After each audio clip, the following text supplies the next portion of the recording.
नमस्कार, शाम के 4 बज रहे हैं। वक्त हो गया फास्ट एंड फैक्ट्स का। मैं हूं आपके साथ में मानसा मलिक और मेरे साथ हैं सचिन।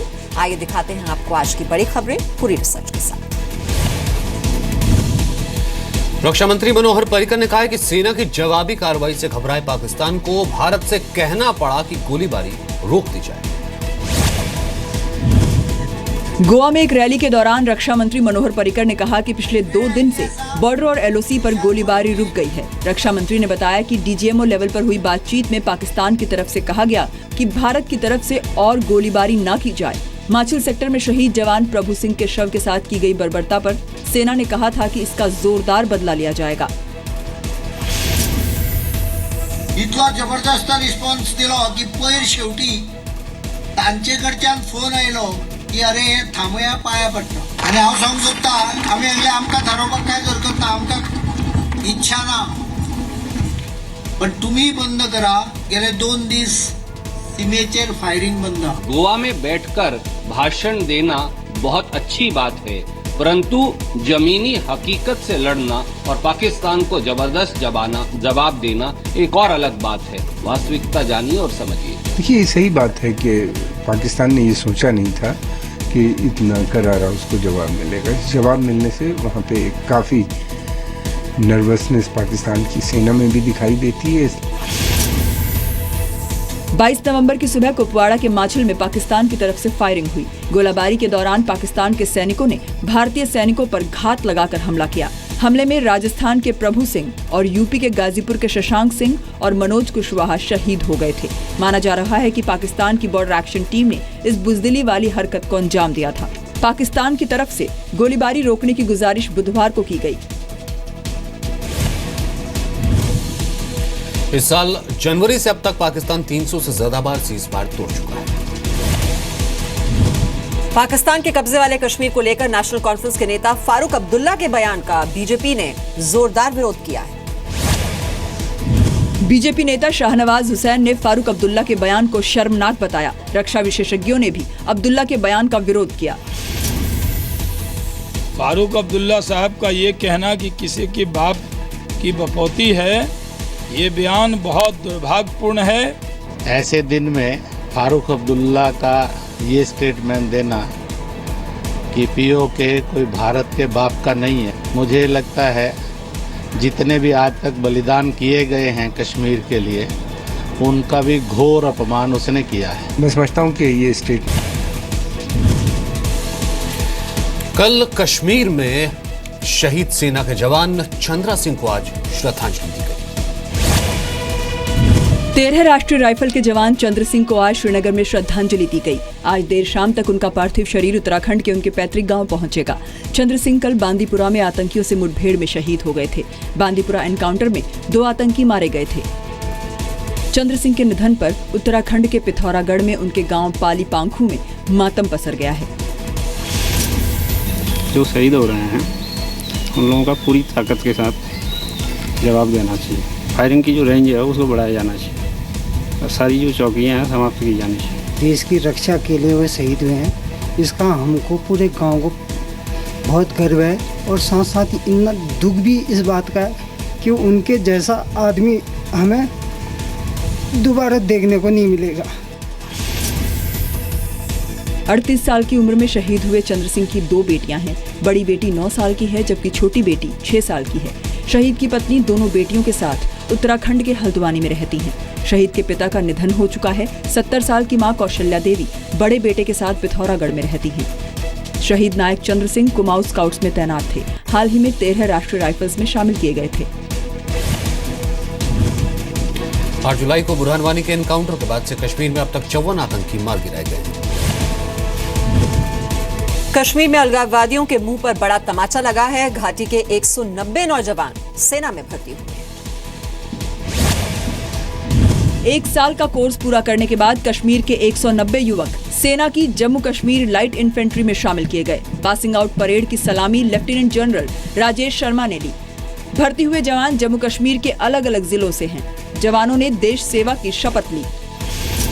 सर बहुत खुशी है, फौज में आने पहले से शौक था सर, तो अब फौज में आ गए हैं, अब देश के लिए काम करने हैं सर। तो बहुत सारी खुशी हुई सर, मैं फौज में आया हूँ सर। मेरे मम्मी पापा ने बहुत मेहनत की, यहाँ तक पहुँचा है सर, और मैं बहुत खुश हूँ सर। हर चीज़ सीखी, फायरिंग सीखी, डिसिप्लिन सीखा, अपने सीनियर की इज्जत सीखी, रहना सहना सीखा, और सिविल लोगों से किस तरह पेश आना वो सीखा सर।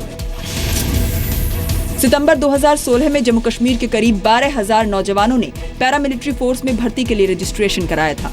दक्षिण कश्मीर के अनंतनाग से 500 युवक भर्ती प्रक्रिया में शामिल हुए थे। सितंबर में भर्ती परीक्षा वाले दिन ही अलगाववादियों ने अनंतनाग में मार्च का ऐलान किया था। कश्मीर के युवाओं ने अलगाववादियों की बात को अनसुना करते हुए भर्ती परीक्षा में हिस्सा लिया। सेना में भर्ती किए गए इन जवानों ने कहा कि कश्मीर में आतंकियों से लड़ना और देश सेवा ही उनका मकसद है। हाईकोर्ट में जजों की वैकेंसी को लेकर एक बार फिर चीफ जस्टिस ने केंद्र सरकार पर निशाना साधा है। दिल्ली में सेंट्रल एडमिनिस्ट्रेटिव ट्रिब्यूनल के एक कार्यक्रम के दौरान चीफ जस्टिस टी.एस. ठाकुर ने कहा कि हाईकोर्ट में 500 जजों की पोस्ट खाली है, कोर्ट रूम खाली पड़े हैं। जस्टिस ठाकुर ने यह भी कहा कि जरूरी सुविधाओं की भारी कमी है, लेकिन कानून मंत्री रविशंकर प्रसाद ने कहा कि वो चीफ जस्टिस के बयान से सहमत नहीं है। There are around 500 vacancies in the high courts today. 500 high court judges should be working today. But we respectfully disagree with him. This year we have made 120 appointment. National judicial appointments commission act को रद्द करने के फैसले को लेकर केंद्र और न्यायपालिका में मतभेद है। सुप्रीम कोर्ट के कॉलेजियम ने 77 जजों का नाम हाईकोर्ट के जज के तौर पर सरकार के पास भेजा था, लेकिन इनमें से 43 को सरकार ने खारिज कर दिया। खाली पदों को लेकर चीफ जस्टिस पहले भी नाराजगी जता चुके हैं। चीफ जस्टिस ने अटॉर्नी जनरल से पूछा था कि आप कोर्ट बंद क्यों नहीं कर देते। 24 अप्रैल को दिल्ली में एक कार्यक्रम के दौरान प्रधानमंत्री मोदी की मौजूदगी में चीफ जस्टिस जजों पर काम के बोझ को लेकर रो पड़े थे। इस साल सरकार ने अलग अलग हाईकोर्ट में 120 जजों की नियुक्ति की है। पिछले 26 साल में हाईकोर्ट में औसतन हर साल 80 जजों की नियुक्ति होती है। बिहार के मुख्यमंत्री नीतीश कुमार ने आज एक बार फिर पीएम मोदी के नोट बैन के फैसले की तारीफ की। पटना में नीतीश ने नोटबंदी के फैसले को सही बताते हुए कहा कि अब बेनामी संपत्ति रखने वालों के खिलाफ कार्रवाई होनी चाहिए। हालांकि नीतीश ने बीजेपी से नजदीकी की खबरों को गलत बताया। नोटबंदी ठीक है, लेकिन सिर्फ नोटबंदी से काम नहीं चलेगा भाई। इसके साथ अब बेनामी संपत्ति को भी हिट करिए मजबूत। देखो हमको मिलवा दिया अमित शाह से, जानते हैं कि नहीं? हम देखे अखबार में, हम तो समझे कि सोशल मीडिया में खाली झूठ का धंधा चलता है, प्रिंट मीडिया में भी चलने लगा। विपक्षी नेताओं में नीतीश कुमार ने सबसे पहले खुलकर नोट बैन के फैसले का समर्थन किया था। नीतीश कुमार अपनी रैलियों में भी नोट बैन के फैसले को सही बता चुके हैं। नीतीश जहां नोट बैन को सही बता रहे हैं, वहीं उनकी पार्टी के सांसद संसद में नोट बैन का विरोध कर रहे हैं। नोट बैन को नीतीश के समर्थन के फैसले पर बिहार में महागठबंधन में शामिल आरजेडी और कांग्रेस नाराज हैं। नीतीश कुमार ने आज बिहार में शराबबंदी कानून में थोड़े बदलाव के संकेत भी दिए। आज मुंबई आतंकी हमले की 8वीं बरसी है। देश हमले में जान गंवाने वाले लोगों को श्रद्धांजलि दे रहा है। 26/11 आतंकी हमले को आज 8 साल पूरे हो गए हैं। मुंबई में मीठी बाई कॉलेज के 2000 स्टूडेंट्स ने आतंकी हमले में शहीद जवानों की याद में शांति मार्च निकाला और श्रद्धांजलि दी। मुख्यमंत्री देवेंद्र फडणवीस और मुंबई के पुलिस कमिश्नर ने मरीन ड्राइव पर हमले में शहीद हुए सुरक्षा कर्मियों को नमन किया। गिरगांव में शिवसेना के अध्यक्ष उद्धव ठाकरे ने शहीद तुकाराम ओंबले मेमोरियल पर जाकर श्रद्धांजलि दी। मुंबई में अलग अलग जगहों पर इस तरीके से श्रद्धांजलि देने के कार्यक्रम किए जा रहे हैं। पुलिस जिमखाना में मुंबई पुलिस की ओर से श्रद्धांजलि दी गई, तो कई और जो आम लोग हैं वो कैंडल मार्च निकाल रहे हैं।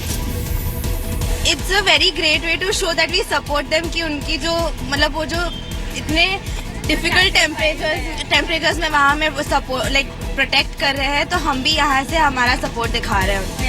आई रियली बिलीव कि उनका जो सैक्रिफाइस है it means a lot, because हम यहाँ पे रोज वी डोंट फील ऐसे कुछ, we feel protected because they are there protecting us. So या 26 नवंबर 2008 की रात लश्कर-ए-तैयबा के 10 आतंकी समुद्री रास्ते से पाकिस्तान से मुंबई में दाखिल हुए।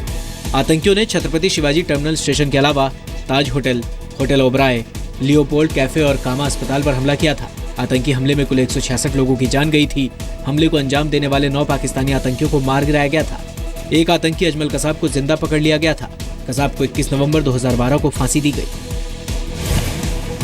क्यूबा के पूर्व राष्ट्रपति और क्रांतिकारी नेता फिडेल कास्ट्रो नहीं रहे। 90 साल की उम्र में उनका निधन हो गया। क्यूबा के सरकारी टीवी पर राष्ट्रपति और फिदेल कास्ट्रो के छोटे भाई राउल कास्ट्रो ने फिदेल कास्ट्रो के निधन का ऐलान किया। स्थानीय समय के मुताबिक शुक्रवार रात 10:30 बजे फिदेल कास्ट्रो ने अंतिम सांस ली। कास्ट्रो पिछले कई साल से बीमार चल रहे थे। पीएम मोदी ने कास्ट्रो को श्रद्धांजलि देते हुए उन्हें भारत का दोस्त बताया।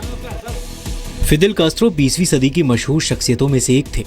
एक अच्छे दोस्त के नहीं रहने का भारत शोक मनाता है।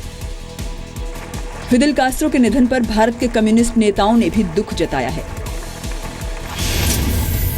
I had the fortune, let's say, of meeting him 4 times. After the second time, I was always afraid of meeting him again because he would bombard you with questions saying, what is the steel production in India? What is the coal production in India? It is a huge loss, not only for Cuba, for the entire revolutionary movements all over the world.